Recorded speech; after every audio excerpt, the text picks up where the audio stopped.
ఇప్పుడు శుభమాన్ పెళ్లి చేసుకుంది, ఆవిడ చక్కగా హ్యాపీగా ఉంది. ఈ సమయంలో ట్రోల్ చేయటం ఎంతవరకు కరెక్ట్?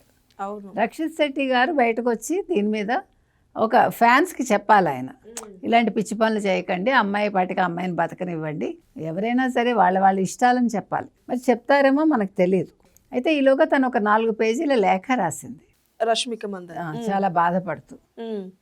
అంటే నేను ఇట్లా పెళ్లి చేసుకుని హ్యాపీగా ఉన్న సమయంలో ఇలా చేయటం ఏంటి అంటే, మా అమ్మ మాట్లాడింది ఇట్లా వైరల్ అంటే ఇప్పుడు ఆవిడ మొత్తం అంతా ఏం మాట్లాడారో ఎవరికి తెలియదు. ఒక ముక్క పట్టుకుని దాన్ని తీసుకొచ్చి వీడియో చేస్తే దాని ముందు వెనక లేనప్పుడు కొన్నిసార్లు పాజిటివ్ ఉండొచ్చు, కొన్నిసార్లు నెగిటివ్ ఉండొచ్చు.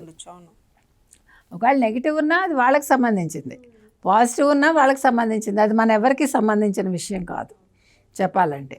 కాబట్టి నేనేమంటానంటే, ఇప్పుడు ఈ విషయాన్ని పట్టుకుని విజయ్ దేవరకొండ కూడా చాలా మంచి వ్యక్తి కాబట్టి అతను నెగిటివ్గా తీసుకుంటారని నేను అనుకోవట్లా. తర్వాత రష్మిక కూడా చాలా బోల్డ్గా దీన్ని ఎదుర్కోవాలి. సరే అంటే అన్నారు నాకేంటి అనుకునే ధోరణిలో అమ్మాయి ముందుకెళ్ళాలి. వాళ్ళు ఇప్పుడు హ్యాపీగా ఉన్నారు, ఆ హ్యాపీనెస్ని అమ్మాయి కొనసాగించాలి, ఈ పనికిమాలిన విషయాల మీద దృష్టి పెట్టద్దు.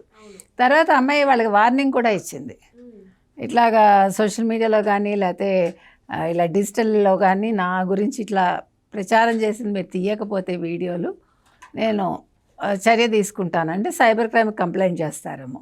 చెయ్యాలి, అందులో ఏమి సందేహం లేదు వాళ్ళు తీయకపోతే. ఎందుకంటే ఇలాంటి విషయాలు చాలా బాధాకరం.